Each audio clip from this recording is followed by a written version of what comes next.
Assalamualaikum warahmatullahi wabarakatuh. Kami dari kelompok 12 akan membawakan materi yang berjudul implikasi teori-teori perkembangan terhadap penyelenggaraan pendidikan.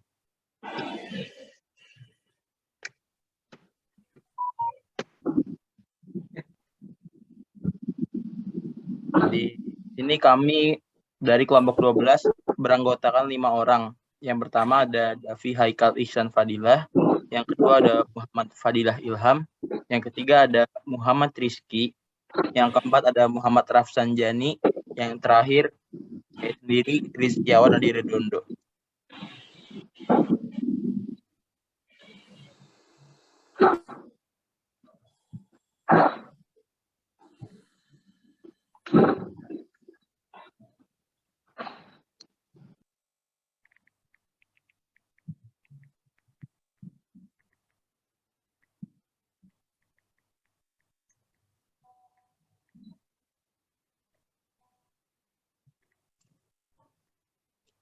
Di sini kami ada 3 topik pembahasan.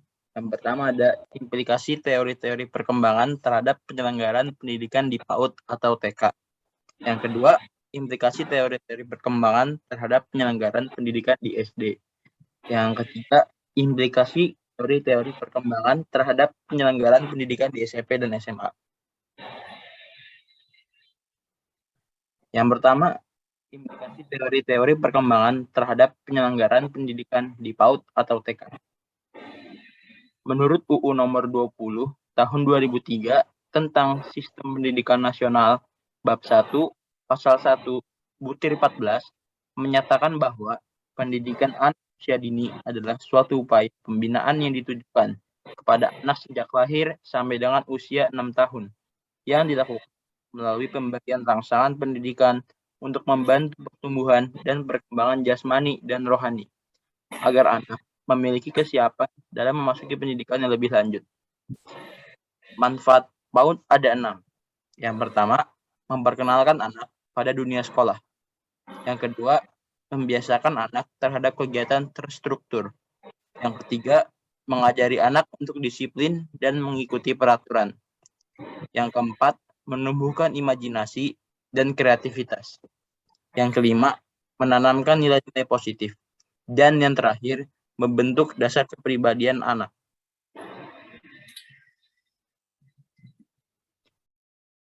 Piaget sebagai salah satu tokoh yang mencetuskan mengenai teori perkembangan kognitif pada anak telah menjelaskan bahwa anak usia prasekolah berada pada tahapan praoperasional.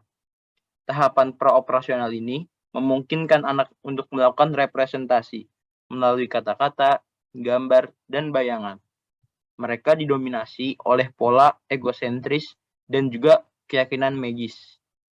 Piaget menjelaskan secara lebih rinci mengenai tahap perkembangan ini, sehingga kemudian ada beberapa hal yang patut diperhatikan ketika pendidikan prasekolah akan diadakan. Yang pertama, pembuatan kurikulum sederhana. Yang kedua, menghindari kompetensi yang bersifat operasional konkret. Yang ketiga, pendekatan egosentris dalam pendidikan. Yang keempat, penggunaan bahasa-bahasa sederhana. Yang kelima, pembelajaran yang mengutamakan audio dan visual. Yang keenam, penentuan penilaian yang tepat. 7. Sistem pembelajaran yang menyenangkan. 8. Tidak menghilangkan kesempatan bermain anak. 9. Menyiapkan anak pada masa transisi. Dan yang terakhir, berfokus pada dunia anak.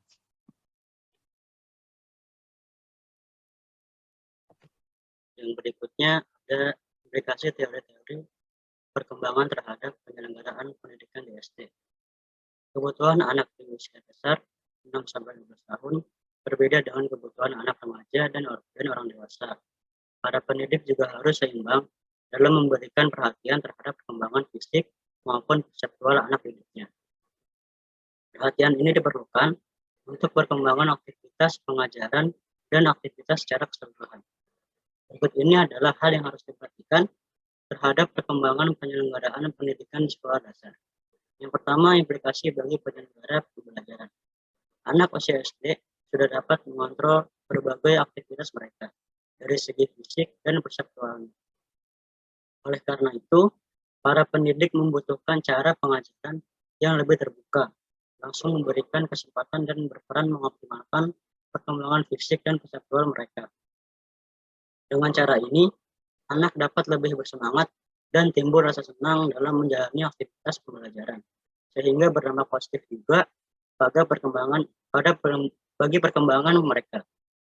Cara pembelajaran yang diharapkan dengan program pengajaran yang fleksibel dan tidak kaku, serta membedakan perbedaan individu, tidak monoton, dan verbalistik. Yang diberi banyak variasi, terdapat eksperimen, praktek, observasi, dan lain-lain. Dan menggunakan berbagai media sehingga anak dapat berperan aktif secara mental dan perseptualnya.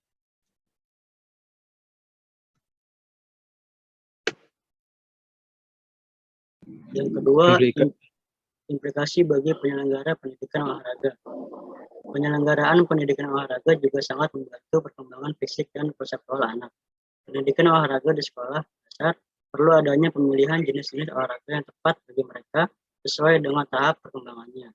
Anak yang masih duduk di bangku sekolah dasar akan lebih senang beraktivitas dengan gerakan olahraga yang masih sederhana.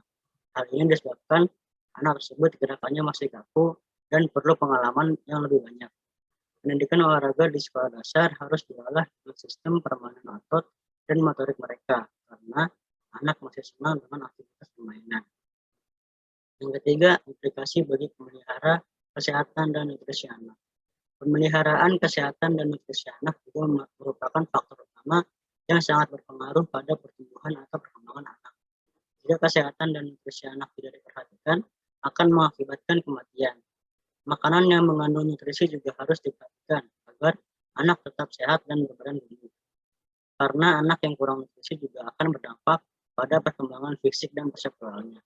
Perlu pengarahan dari guru untuk mengajak anak didik makan makanan yang mengandung 4 sehat 5 sempurna, yaitu mengandung karbohidrat, mineral, protein, vitamin, dan susu, sehingga perlu adanya keseimbangan dari guru, staf, lingkungan, dan orang tua untuk membantu memelihara kesehatan dan nutrisi anak agar tetap terjaga.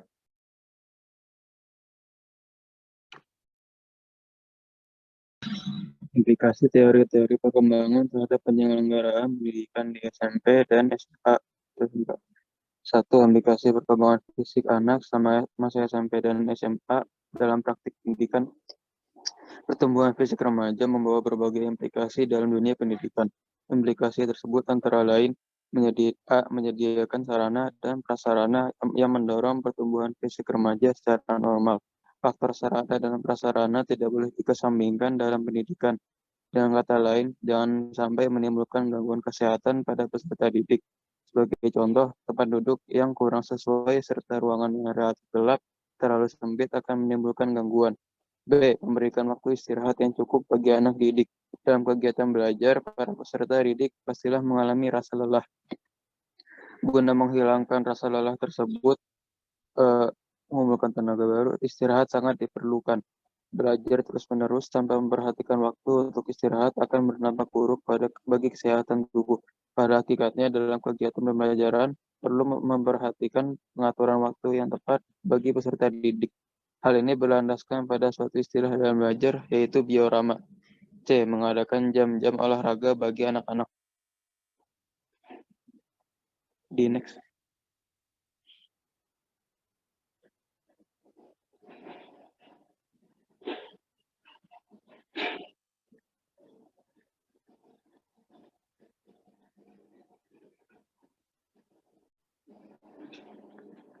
Menurut teori Piaget, periode operasi formal merupakan tingkat puncak perkembangan struktur kognitif. Karakteristiknya adalah anak remaja mampu berpikir logis untuk semua jenis masalah hipotesis, masalah verbal, dan ia dapat menggunakan nalar ilmiah serta dapat menerima pandangan orang lain. Perkembangan kognitif remaja membawa implikasi pada penyelenggaraan pendidikan, terutama pada proses belajar mengajar.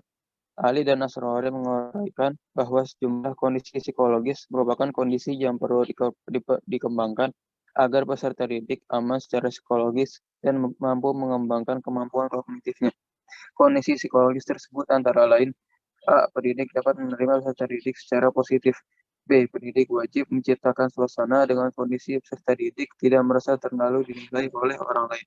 C. Pendidik memberi pengertian dalam arti dapat memahami pemikiran, perasaan, dan perilaku peserta didik.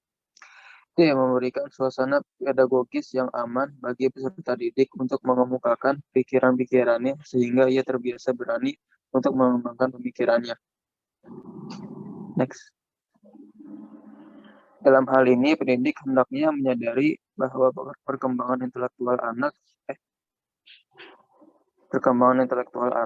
berada di tangannya. Adapun beberapa cara yang dapat dilakukan oleh pendidik antara lain, menciptakan interaksi yang baik, hubungan akrab dengan peserta didik, memberikan kesempatan kepada para peserta didik untuk berdialog, sharing dengan beberapa orang yang ahli dan berpengalaman dalam berbagai bidang ilmu pengetahuan. Hal ini akan sangat menunjang perkembangan intelektual atau kognitif anak. Meningkatkan kemampuan berbahasa peserta didik baik melalui media massa maupun media cetak dapat diterapkan dengan cara menyediakan situasi yang memungkinkan peserta didik berpendapat atau mengemukakan ide-idenya. Beberapa contohnya adalah melibatkan peserta didik dalam kegiatan karya tulis, jurnalistik, dan kegiatan seni lainnya. Hal ini juga besar pengaruhnya bagi perkembangan intelektual atau kognitif peserta didik. Setiap pendidik hendaknya mengetahui dan memahami gizi dari setiap tingkat perkembangan kognitif peserta didiknya, sehingga ia dapat mengambil tindakan dan keputusan pedagogis yang tepat. Semua ini bertujuan agar peserta didik memahami pengalaman belajar yang diterimanya. Jika ditinjau dari konsep Piaget, maka akan didapat penjelasan sebagai berikut. Sesungguhnya, teori Piaget berfokus membahas kognitif atau intelektual, di mana perkembangan intelektual erat kaitannya dengan belajar, sehingga perkembangan intelektual ini dapat dijadikan landasan untuk memahami belajar. Belajar dapat didefinisikan sebagai perubahan tingkah laku yang terjadi akibat adanya pengalaman dan sifatnya relatif tetap. Teori Piaget mengenai terjadinya belajar didasari atas 4 konsep dasar, yaitu skema, asimilasi, akomodasi, dan keseimbangan. Skema adalah struktur kognitif yang digunakan oleh manusia untuk mengadaptasi diri terhadap lingkungan dan menata lingkungan ini secara intelektual. Asimilasi itu merupakan suatu proses kognitif. Dengan asimilasi, seseorang mengintegrasikan bahan-bahan persepsi atau stimulus ke dalam skema yang ada atau tingkah laku yang ada. Sementara itu, akomodasi dapat diartikan sebagai penciptaan skemata baru atau pengubahan skemata lama. Asimilasi dan akomodasi terjadi sama-sama saling mengisi pada setiap individu yang menyesuaikan diri dengan lingkungannya. Piaget memandang belajar itu sebagai tindakan kognitif, yaitu tindakan yang menyangkut pikiran. Perkembangan sosio-emosional anak selama masa SMP dan SMA. Tahap operasi formal pada masa SMP dan SMA salah satunya adalah perkembangan sosio-emosional remaja.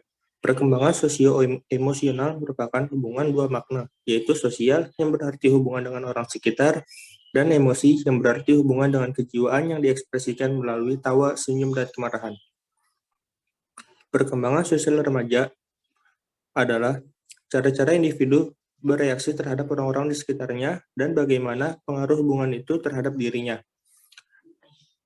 Hubungan sosial individu berkembang karena adanya dorongan rasa ingin tahu terhadap segala sesuatu yang ada di sekelilingnya. Hubungan sosial ini mula-mula dimulai dari lingkungan rumah sendiri, kemudian berkembang lebih luas lagi ke lingkungan sekolah, kemudian dilanjutkan lagi ke lingkungan masyarakat. Dalam perkembangannya, setiap individu ingin tahu bagaimanakah cara melakukan hubungan sosial secara baik dan aman dengan dunia sekitarnya. Kesulitan untuk melakukan hubungan sosial dengan teman sebaya, baik di sekolah maupun di masyarakat, sangat mungkin terjadi. Hal ini bisa disebabkan karena pola asuh yang salah dari orang tua. Jika orang tua melakukan pola asuh yang terlalu ketat pada anak, akan menyebabkan timbulnya rasa takut yang berlebihan pada anak, sehingga tidak berani untuk mengambil inisiatif, tidak berani untuk mengambil keputusan, yang pada akhirnya tidak bisa memilih teman yang dianggap sesuai.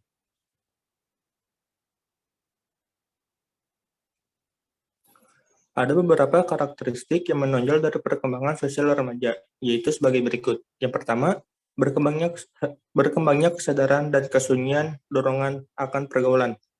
Penghayatan kesadaran dan kesunyian yang mendalam dari remaja merupakan dorongan pergaulan untuk menemukan kemampuan kemandiriannya.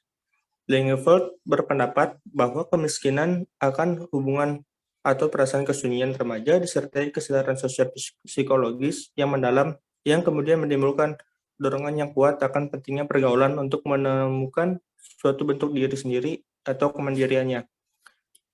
Yang kedua, adanya upaya memilih nilai-nilai sosial.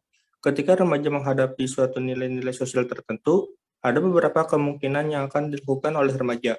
Pertama, mereka akan menyesuaikan diri dengan nilai-nilai sosial yang ada, dan yang kedua, mereka akan tetap pada pendiriannya sendiri dengan menanggung segala akibat yang akan terjadi. Dan yang ketiga, meningkatnya ketertarikan pada lawan jenis. Pada masa-masa sebelumnya, hubungan sosial yang dilakukan tidak terlalu menghiraukan jenis kelamin. Tetapi pada masa remaja, hubungan sosial dihiasi perhatian terhadap lawan jenisnya. Keinginan untuk membangun hubungan sosial dengan jenis kelamin lain dapat dipandang sebagai suatu yang berpangkal pada kesadaran dan kesunyiannya.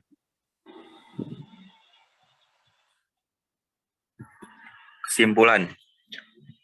Pendidikan merupakan usaha sadar dan terencana untuk mewujudkan suasana belajar dan proses pembelajaran agar peserta didik secara aktif mengembangkan potensi dirinya untuk memiliki kekuatan spiritual, keagamaan, pengendalian diri, kepribadian, kecerdasan, akhlak mulia, serta keterampilan yang diperlukan dirinya dan masyarakat.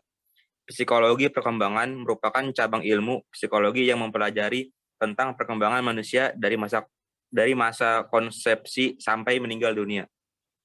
Dengan masuknya psikologi perkembangan, akan banyak terdapat penyesuaian tersebut yang bisa menjadikan proses pendidikan kemudian berkembang dengan baik.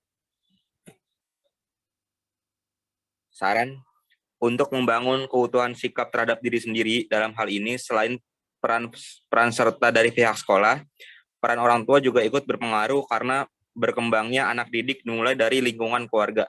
Sehingga peran sekolah hanyalah sebagai jembatan untuk memberikan bimbingan dan memberikan teguran apabila siswa melakukan suatu pelanggaran. Baik, terima kasih. Sekian dari presentasi video pembelajaran kelompok kami. Kurang lebihnya mohon maaf. Wassalamualaikum warahmatullahi wabarakatuh.